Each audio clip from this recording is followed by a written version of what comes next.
Good afternoon, everybody. My name is Luke Metzger with Environment Texas. We're going to start in just about a minute.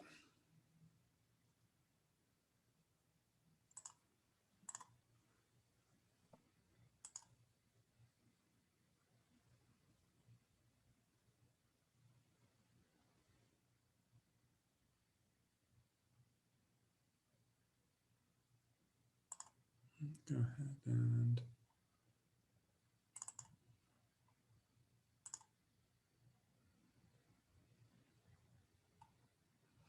Hi, everyone. We are going to start in just a minute or so.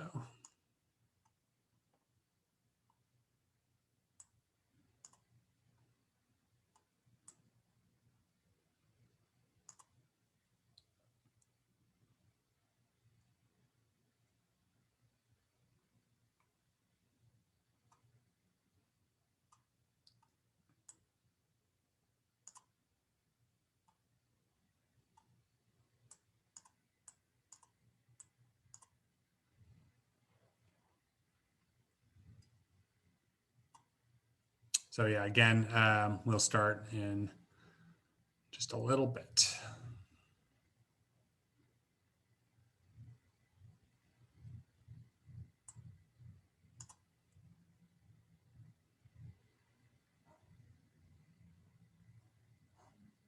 All right, why don't we go ahead and begin? So my name is Luke Metzger. I'm the Executive Director of Environment Texas. We're a nonprofit advocate for clean air, clean water, parks and wildlife, and a livable climate. And I'm joined today by Amar Shah, manager of the Carbon Free Buildings Project at RMI, Adrian Shelley, the Texas Director of Public Citizen, and Caroline Spears, the Executive Director of Climate Cabinet. And so we're here today to talk about House Bill 17, which is appearing before the House State Affairs Committee this Thursday, and to talk about how the bill would make Texas less secure from blackouts and climate change.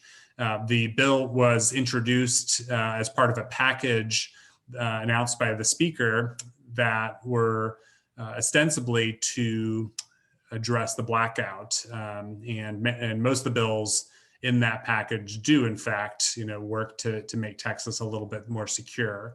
This bill, however, does no such thing, and in fact, as we will discuss, it will likely make Texas less secure from blackouts while also exacerbating climate change and pollution.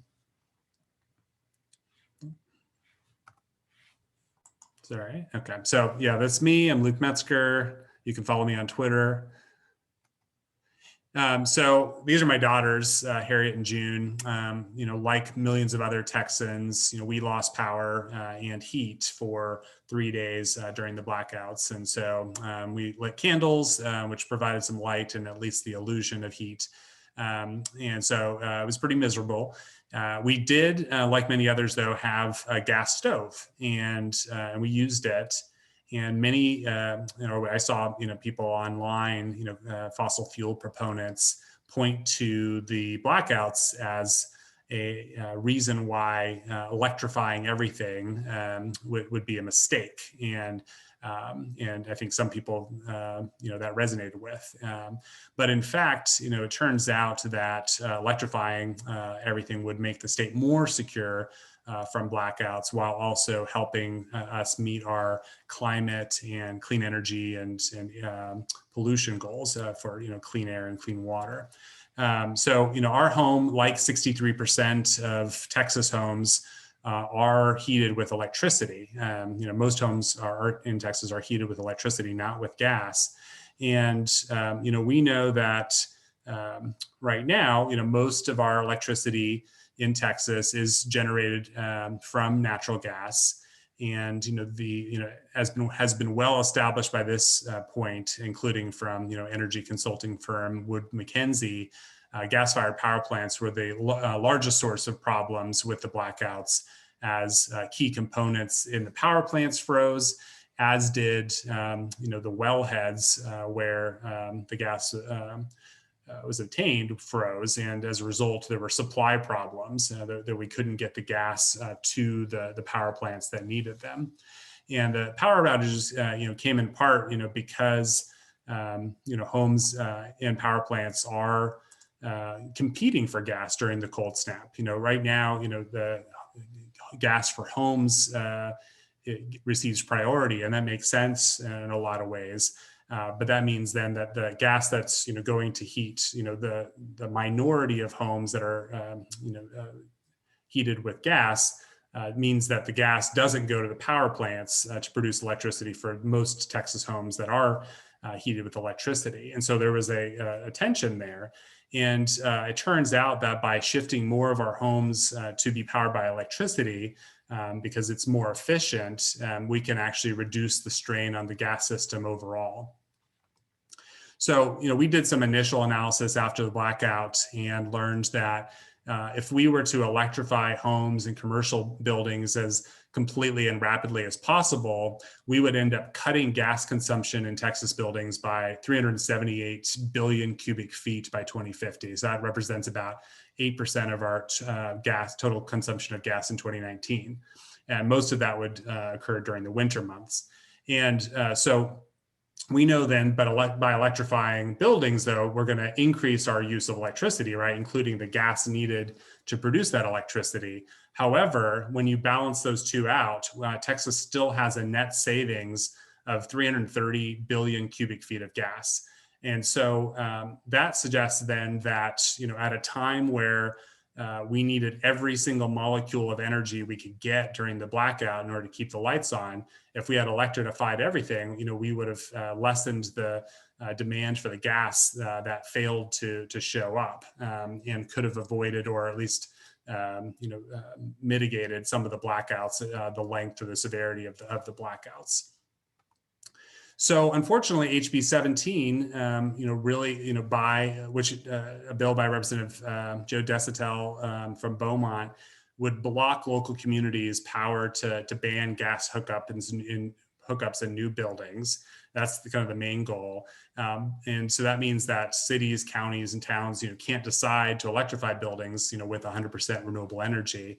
But it also prohibits any measure that has the effect of discriminating against gas. And Adrian's going to talk more about, the implications of that. But basically, the broad language of the bill means that, cities couldn't even educate the public about the benefits of electrification. They couldn't offer rebates, for all electric appliances or electrify city buildings, all of those things, which could have the effect of discriminating against gas. So, ultimately then, this bill would make Texas less secure from blackouts and climate change. And so again, it sidelines our community power to protect the planet and public health. It would halt progress on clean energy, even if cities and counties and towns want to go all electric and tap into 100% clean energy. Really undermines, the number of climate plans that have been adopted by cities and counties all around the state. And it really blocks us from fixing vulnerabilities in our energy system. Bloomberg just had a great piece out yesterday, and they discussing this specific bill, and they said that Texas won't pick energy winners, just defend the losers, and that this bill just rushes to the rescue of natural gas after it failed during the blackouts. So now I'd like to go ahead and introduce Amar Shah, who is the manager of carbon-free buildings at RMI. Great, thank you. Thank you for having me, and it's great to be speaking with this group today. I'm going to go ahead and share a couple slides here. Can you see my screen? Great. So again, Amar Shah, I'm a manager on the carbon-free buildings team at the Rocky Mountain Institute. RMI is a nonpartisan think tank focused on clean, prosperous, and zero carbon energy transition. And today I'm going to talk primarily around the economics of all electric new construction and some research that we've done in that space. First, just a little bit of context. Even before We talked about all electric buildings or electrification as a climate solution. This chart represents the last 80 years of housing construction and the sort of housing stock and the predominant fuels that were used for heating. And what you can see is that electricity has actually been sort of the modern solution to heating, increasingly represented in our housing stock, basically for the last 30 to 40 years, and on a growing trajectory to this day. That's particularly true in the South, across both residential and commercial buildings. There's sort of a notable minority of housing units in Texas that involve gas appliances, as an example, but the majority of new construction is all electric. So as we talk about the economics, I think it's important to note that this is not a foreign solution to this region and to these building types.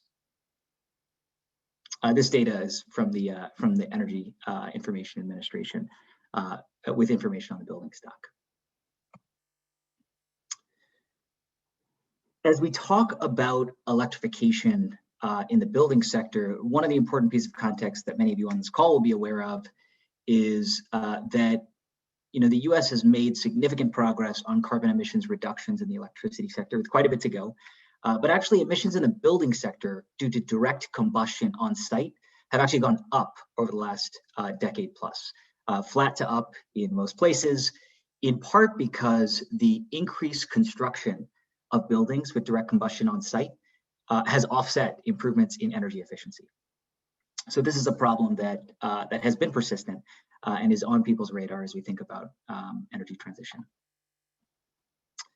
When we talk about electrification, one of the basic questions we get quite often is, well, what do we actually mean? I think it's just really important to note one of the kind of pillar appliances, the core things that we're talking about is a heat pump, which is essentially a refrigerator and AC kind of running in reverse. And it is different than traditional electric resistance heating, significantly more efficient because it is able to deliver heating or cooling by moving heating energy from outside the home to inside the home or throughout. And so this is able to deliver efficiencies at 2 to 4 times more heating energy than you see with a gas appliance in a way that can significantly impact the carbon emissions and also have an implication for the operating costs. The other thing to note is that there's been significant innovation in how these appliances work in colder temperatures, which is top of mind, I think, in Texas, but particularly also top of mind in a number of other climates. RMI did an analysis last year where we actually looked at the rapid pace of change due to the economics of coal, the economics of gas, the economics of renewables in the electricity sector, as well as the improvements in technology around electric appliances over the last 10, 15 years.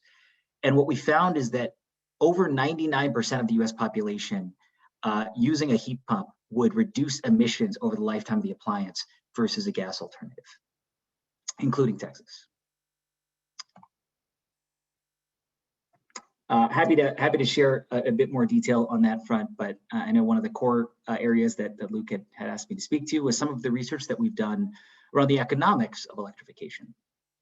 So in October 2020, RMI published an updated version of a report we originally authored in 2018 on the economics of electrifying buildings.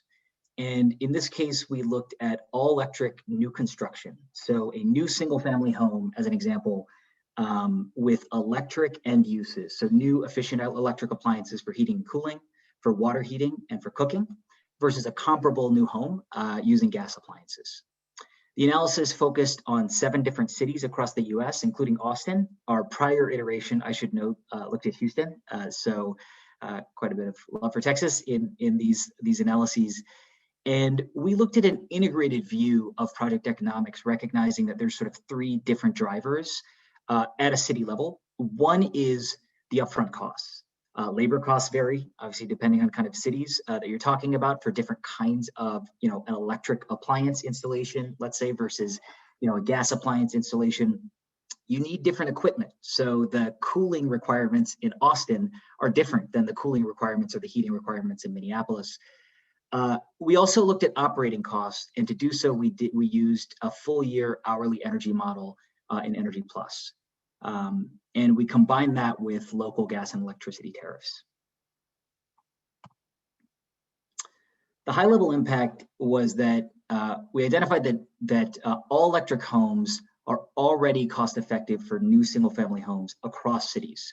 In the case of Austin, we found that the upfront costs, so that sort of installed costs or capital costs for an all electric home, were nearly $3,000 cheaper than a mixed fuel home. And there's a couple reasons for that. So that is the number on the right side of the chart here. The first major reason is that an air source heat pump doubles for both heating and cooling. So it provides the heating and cooling needs of the home, whereas in a traditional mixed fuel home, you basically are buying sort of the gas appliance and the air conditioner as sort of separate equipment. And second is that you save the cost of the gas connection, which, depending on the geography, and depending on the specific location, can be thousands of dollars on a regular basis. And that money is either money that developers are paying or it's money that ratepayers are paying, but it does come at a material cost to building construction. The second thing that we observed is that actually the heat pump reduced the operating costs. So that was a combination of a few things. First, the all-electric home saved on the fixed charges, so there were no sort of fixed charges associated with gas. The second was that the improved efficiency of the heat pump was able to offset what many people think of as sort of the cheaper unit cost of a unit of gas. And so the efficiency of the equipment, of the heating equipment, was able to offset that, the heating and the water heating equipment. And then the third is, in the case of this analysis, we identified that sort of the higher efficiency air source heat pump was able to generate some cooling savings during the summer as well, versus a traditional sort of CR14 air conditioner. So that translated to net present cost savings above and beyond the upfront cost savings over the 15-year, let's say, appliance lifetime. The third thing to note, and I think we alluded to this earlier, is we looked at the carbon emission savings impact per new single-family home over the 15-year lifetime of the appliance, or lifetime of the appliances. And what we identified is that new all-electric home saves nearly a ton of carbon emissions per year relative to the mixed fuel home, based on these end uses alone, these sort of three end uses alone.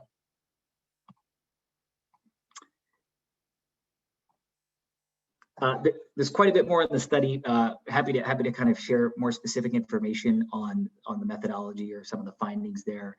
One of the key observations is if it is economic, if it's proving economic, and it is sort of the majority of new housing unit additions in Texas today, we know some developers are doing it. Texas, we estimate by our analysis, added something like 75,000 new homes with gas in a prior year. And so the question is, well, what's the cost of that beyond sort of the project? And there's a couple considerations that we wanted to highlight as well. The first is infrastructure. This is from the American Gas Association. They sort of published their distribution infrastructure expenditures nationally by year. And what we've seen is that gas distribution costs are skyrocketing. They've tripled from 2011 to 2019 with no sign of slowing down. And that's basically a function of a few things. The first is with an aging infrastructure that has historically been underinvested in. So about 1.3 million miles of gas. Every year, we're seeing something like 5,600 miles of gas mains replaced per year, less than 0.5% of the system. At that pace, it would take us about 230 years to replace the system. And so you're seeing, due to that aging infrastructure, a need to really kind of update, to increase the levels of investment. On top of that, as we add new homes to the system, we're actually growing the system faster than we're replacing it, straining the existing costs that ratepayers are going to have to bear going forward, which again is sort of like lending itself to a chart that looks like this and is trending upwards. A key part of that solution, as Luke highlighted earlier, is limiting the growth of new gas infrastructure, particularly as we've observed that it is uneconomic, even at the project level. The last thing, or second to last thing I'll note, is that there is increasing concern around the health impacts and health observations of gas appliances, particularly for certain populations. That applies to both indoor air quality as well as to contributions of NO2 from gas to outdoor air quality, things like ozone. With indoor air quality, the EPA, there have been some studies that have observed that indoor pollutant levels, gas appliances can produce indoor pollutant levels that would be illegal outdoors. And we've also had studies that are getting increasing attention throughout the US and in Canada that say that certain gas appliances can increase asthma incidence in children by something like 42% for asthmatic children, and can increase the prevalence of asthma by 24%. So this is a consideration that is a current active focus and is something that continues to be an area of concern as we think about new construction. Just a last note, the one question that has come up quite a bit, very top of mind, I know in Texas and elsewhere, is what about when the grid goes down? I just wanted to make a couple notes here on that and electrification. The first is that gas equipment typically requires electricity to operate safely. And so in many cases, an electricity outage actually also means an outage in terms of gas furnaces, et cetera. The second is that, while we view electrification as critical, we recognize that there are a number of other levers that can help improve resilience, including distributed renewables like on-site solar or battery storage. And that's an important part of a future where we have extreme weather events. And the last, and our founder, Amory Lovins, wrote an op-ed in the Dallas Star, I believe, pretty recently about the need for envelope improvements and how the building stock, a building stock that is very susceptible to extreme weather, is going to continue to be a challenge in a world where weather is getting harsher. Great. Thank you, Amar. We have a couple questions for you now. We might as well take them now and then go on. The first is, you mentioned the costs around gas infrastructure. And the question is, are those costs related to updating old infrastructure or expanding the system? It's a combination. So I think there is a fraction of that cost, as I think there's some alluded in the chat, that is expansion of the system. Some of that is literally the cost of bearing the cost or socializing the cost of a new home. Some of it is, well, when we expand the gas demand, in many cases we have bottlenecks in the infrastructure, so we have to build it. But I think a large portion of it is this sort of bill coming due for a lot of the infrastructure that we've invested in afterwards. Right. Great. And then the second question is, did your report look at ground source heat pumps? For this analysis, we did not. That's an area that we spent a lot of time thinking about. We didn't do it for this sort of cross 7 cities analysis. I don't know if there's a specific sort of follow-up on that question. But great. Well, thank you, Amar. So now I'd like to introduce Mr. Adrian Shelley, Texas Director of Public Citizen.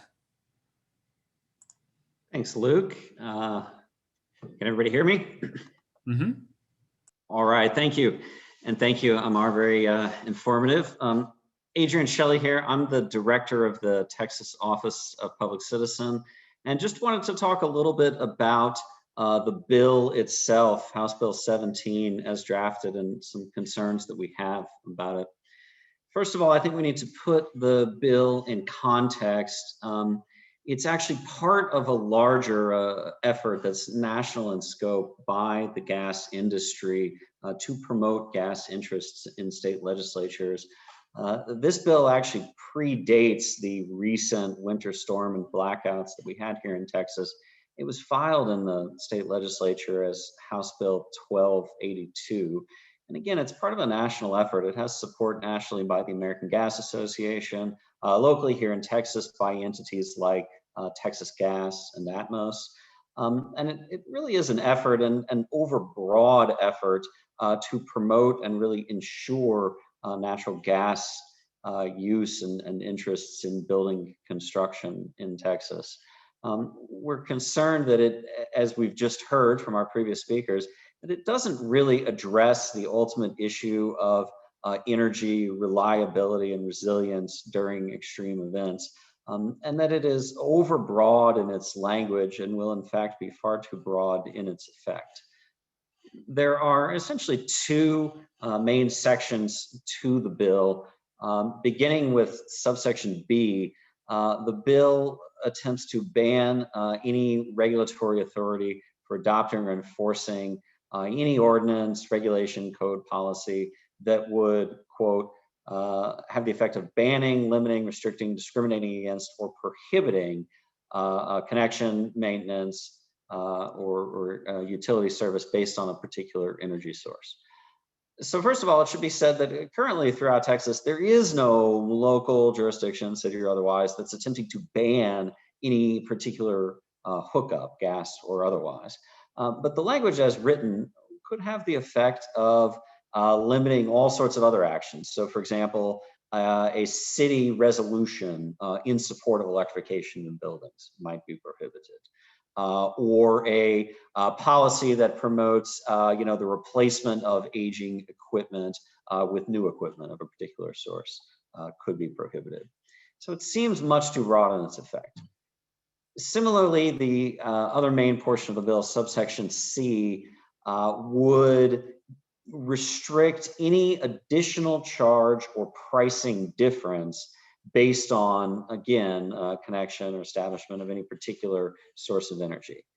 So any pricing difference, this could apply to, for example, local jurisdictions that wanted to offer incentives to install the heat pumps that we just heard the energy and reliability benefits of. So a bill that has the effect of restricting any policy at all, any order based on a particular energy source, and that has the effect of any pricing difference, banning any pricing difference at all based on energy source, is too broad for the problem that it purports to address. So we're concerned about the bill as written. We understand Texans' interest in reliable and resilient energy, and we think there are good electrified solutions to that problem. And this bill, frankly, doesn't get us further toward that solution. Great. Thank you, Adrian. And finally, our last speaker is Caroline Spears, who is the Executive Director of Climate Cabinet. Caroline? Thank you so much. Hi, y'all. Nice to see you today. And I wanted to talk, so what Climate Cabinet does is track climate bills across multiple state legislatures. And I really wanted to speak to those two perspectives. What's going on around the country that kind of led to this bill being introduced in Texas? And how does this relate to climate? So first of all, gas in buildings is incompatible with a clean climate future. About 15% of US climate emissions are from this natural gas distribution system that goes into commercial and residential buildings. And that's 15% of US climate emissions. So if we're serious about solving climate change, we gotta electrify our buildings. It's also one of the biggest job creators from climate solutions. If we look at kind of the stack of where are our jobs gonna come from as we move to solve climate change, building electrification is a key and large slice of those jobs in the future. And it's a job creation opportunity. It's a large job creation opportunity, and it can't be outsourced because this is, people's homes. These are definitionally jobs that cannot be outsourced. So so that's why we're here, is because building electrification is a key component to solving climate change. And I want to talk a bit about HB 17 and the broader national picture that Adrian touched on and go deeper into that. So this bill was not Joe Deschatel's idea. This is a large national push by the American Gas Association to block building electrification nationwide. And if you want a citation on that, I would point you directly to the American Gas Association's website, where they have a PowerPoint about how they would like to how this is the strategy is to introduce model and preemptive legislation in a variety of states around this. And they have a communications toolkit for influencers and stakeholders to introduce this legislation. So if it's being introduced nationally, it doesn't have anything to do with Texas or the Texas blackout. This is a broader campaign. And you can kind of see that also in NPR ran a story that was kind of talking about where this preemption legislation has been introduced and passed throughout the country. And again, as you can see by this, it's got nothing to do with the Texas blackouts. This is really, these types of bills are being introduced in a variety of states with a variety of different regulated markets, deregulated markets, any type of market you can see it's represented on this map. And that's really where this is coming from. So, and some history. So in 2019, cities started saying, let's not use gas in new buildings. Let's pass ordinances for new buildings. And that was driven, 42 cities in 2019 alone said, hey, we want our new homes to be electric. And that was driven by a few key considerations, climate obviously being one of them.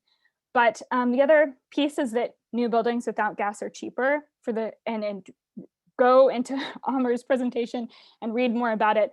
But it's the simple premise that you don't have to run 2 lines through a house. You only have to run 1. You don't have to build out that entire natural gas infrastructure in a new house. So it's a pretty simple idea of why that makes new homes cheaper, and it doesn't explode. You saw a lot of cities passing these new bills in places that had had really damaging natural gas explosions that had killed people.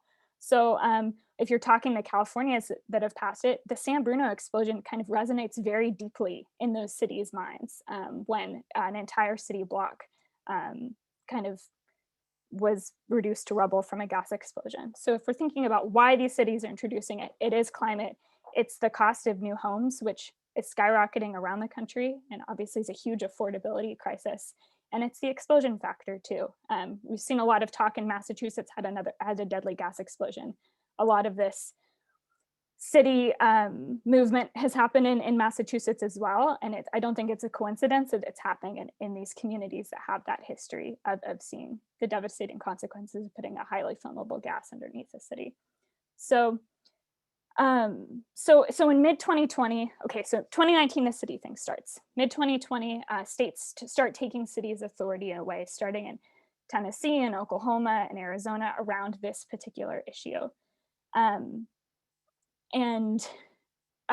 So bringing that to HB 17 specifically, this is not about the Texas blackout. The entire gas system froze, as we know, and it set up this huge fight between gas in buildings and gas for power, because fundamentally, it's not thinking of gas and thinking of electricity as 2 separate things doesn't work. It's one system. It's fundamentally interconnected. There's gas sources kind of flow through the distribution network to homes, and they flow through the distribution network to power plants. And it's not 2 separate systems. And that fact has been codified into law. There's the Federal Natural Gas Act of 1936 that realized this and set that up. And so this has been something that's been in the minds of the folks planning these systems for almost a century. So I think that context is helpful too. So the other folks on this call have great ideas for solutions, energy efficiency, building electrification, things like that. I will leave it to them to come up with specific state legislature solutions that can solve the problem of the Texas blackout accurately. But when we're talking about this specific bill and what it does, it really is taking power away from cities, taking power away from democratically elected governments in defense of a single industry that, as Luke pointed out with the Bloomberg title, that wants itself to be prioritized above and beyond other industries. And when in fact, we know that it needs more regulation from the Texas blackout. So thank you so much. Great, thanks, Caroline. So yeah, please, if you have questions, go ahead and put them either in the chat or the Q&A, and we're happy to take them.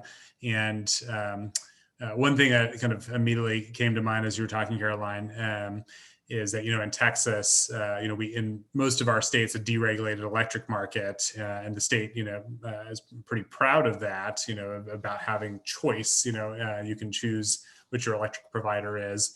But on the gas side, interestingly, it's a monopoly, right? You can't choose who your gas provider is. And so this bill seemingly would just be forcing, consumers into that. I thought we could kind of talk about some of the arguments that I've heard from proponents of HB 17. And, but first we've got a question from Susan Alvarez from Dallas. Just pointing out the, how, natural gas infrastructure can be dangerous and even deadly, including to, the 12-year-old girl who died in Dallas a couple of years ago, tragically. So yeah, the first thing I've heard about this bill is like, well, there's some cities in Texas, nobody's banned it yet, nobody's talking about banning it really, but some cities have said they're going to charge you more to hook up to gas than they're going to charge you for electric, and that's not fair. Who wants to take that? Why is? I guess I can address that one. And again, this is Adrian with Public Citizen. I think that I have heard, as you have, these examples. I'm not sure of actual numbers. The hypotheticals I've heard are, what if there were extremely punitive hookup costs, making it many, many times over as expensive to connect gas as electric. Just as I don't think anyone is really in favor of banning any particular source right now, I don't think similarly that extremely disproportionate or punitive fees for a particular source is really in anyone's interest. I think that what we're really concerned about here is that there are opportunities to promote investment in clean energy and electrification, in upgrades for people's homes, to promote resiliency and more efficient and more affordable use of energy. And this bill is so broad in its effect that it might have the impact of maybe not deliberately, but accidentally preventing these sorts of incentive programs from taking place. And so that's where our concern lies, really. We want people to have affordable, reliable energy, and we want them to have opportunities to invest in the energy sources that they want to invest in. Well, and Susan in the chat brings up a very important point that cities don't have the ability to charge for hookups. That's the utilities. And so this bill does not prohibit utilities, it prohibits cities. And so the very kind of raison d'etre for this bill seems to be false. So that's not good. Amar, were you gonna say something? Yeah, I was just gonna add a couple things. One is, so like, there's a quote that Amory Lovins, like our founder, has, which is that people don't want, I'm paraphrasing, that people don't want like lumps of coal or raw kilowatt hours. They want like hot showers and cold beer and like comfort and mobility and illumination. Like the concept that, we actually do have system costs, and cities and the ratepayers and occupants in a city will have both, they will bear those costs, as well as like they will have a set of values with relation to how we respond to climate, with relation to health, and the ability for local jurisdictions to express that, I think, is, that doesn't preclude people from sort of having heat and having hot water and having, like, I think the argument around making sure to provide a mechanism for places to like internalize or account for costs that their occupants are going to have to bear, I think is something that we're seeing a greater interest in elsewhere as well. Right. Another argument I've heard is that, well, like, electric buildings, that might be all well and good for, rich people in Austin, but, most people in Texas, they can't afford these things. And Amar, you already just, went into all that, but I don't know if you have just kind of an immediate kind of response to that. The main thing is the efficiency point. Like, a lot of people, they might think about sort of a per unit cost of something like gas versus electricity. And, we're talking about appliances that really deliver a lot of efficiency. And I mean, in Texas, the concept of efficiency is not foreign. I mean, you need like super efficient cooling in order for people to not pay crazy bills in the summer for their AC. But that concept of like, what is actually the all-in cost of installing that equipment, of avoiding having to buy 2 appliances instead of 1, of not having to kind of pay for that construction cost of the gas connection that Caroline alluded to. Those are all kind of important subtleties. They're costs that are sort of invisible today, that developers, I think, actually by and large are paying attention to, but there are some in the market that haven't sort of made that shift as well. I feel like another argument I've heard is like, well, do we really need to electrify everything? Like, I'm sure renewable natural gas or kind of carbon neutral natural gas will eventually come around. And so do we really want to put all our eggs into the electrification basket? I don't know if who wants to take that. Omar, you want to hit it again? Aren't we already operating in one basket? Like, we're already operating with this very interconnected system. And I think that still kind of rests on the assumption that there's these two separate systems that never talk to each other, when in fact currently it is one system that we're working with. I mean, the other thing that I think is this concept of renewable natural gas. It's not that there is never going to be a need for potentially like biomethane or green hydrogen. It's just that it's really expensive and kind of hard to come by. And there are a lot of different current uses for like natural gas. And like some of the hardest ones don't have technology that can replace them today. Like there's not an easy electric alternative in the industrial space. Whereas like in the buildings, there actually is equipment that can just do this job instead. And so when people really sort of play out how much is it going to cost, are we really willing to make people in their homes pay that much for heating? And by the way, don't we have an alternative? It seems like at the end of the day, in most cases, you know, in buildings, a lot of the trend is going to be towards electrification, and we might save that limited quantity or limited resource for some of the hardest to electrify industries and sectors. Great. We have another question from the audience. Are fixed fees higher from the gas utilities than for electric utilities? Can you talk about the impact of fixed fees on low-income customers?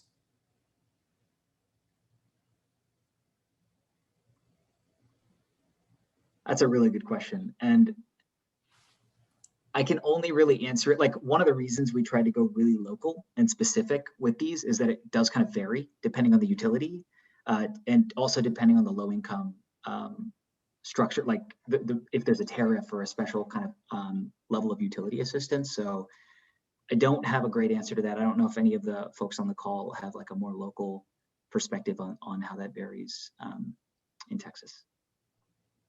You know, I don't have anything about comparative rates, just to your point about the general cost of infrastructure for one source versus two. You know, similarly having fewer utility providers, right? Just the opportunity for charging fixed fees reduces as you consolidate sources, right?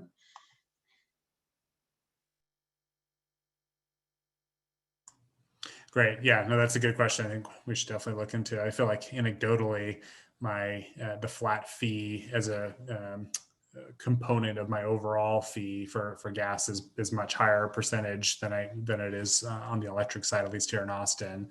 But definitely a good question. Okay, then we have. Oh, okay, Catherine's pointing out that we've got. We'll share the recording of the webinar with everyone who RSVP'd. Susan says, preparing, I don't know if that's for everyone or not. So any other questions from the audience or any other final comments from our panelists?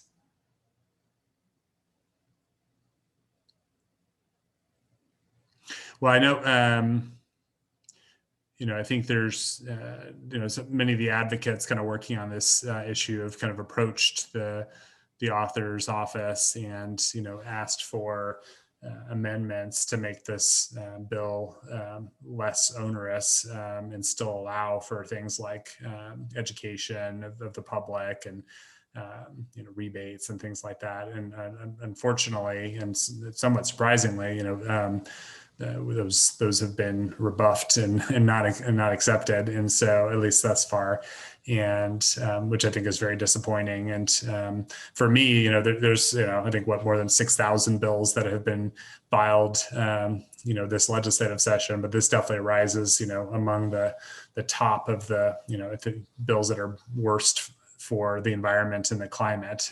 So definitely, I think, you know, something that, you know, we really need the public engaged on and weighing in with the offices on. And yeah, a reminder that the House State Affairs Committee will hold a hearing on this bill and a number of other kind of bills more directly related to the blackout on Thursday, I believe starting at 8 a.m. I don't know if that's, Adrian, if you know. believe something like that. So, but yeah, we will send out, oh, there's a question. Is there a companion bill in the Senate? I hadn't seen one, but I don't know if anyone knows. Yes, it's Senate Bill 1262. Oh, okay. Thank you, Adrian. Yeah. Who's the author of that? Senator Birdwell. Got it.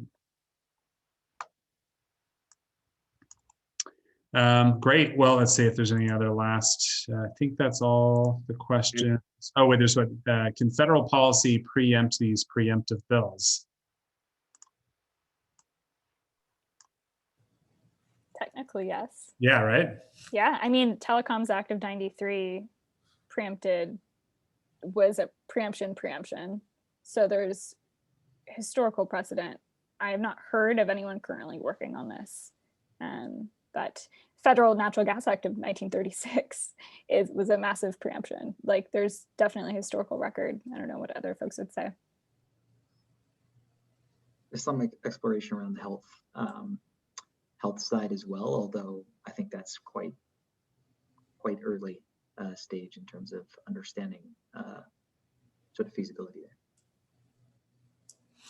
We also have a question about HB 884, which I'm less familiar with. Adrian, I don't know if you know or can speak to this. Yeah. I think that person was just pointing out that HB 884 is actually just in the similar vein in that it is attempting to place a restriction on the kinds of incentives or fees or otherwise that can be applied to different types of utility hookups. It was filed earlier still in the session than this one, but is just in the same vein as House Bill 17.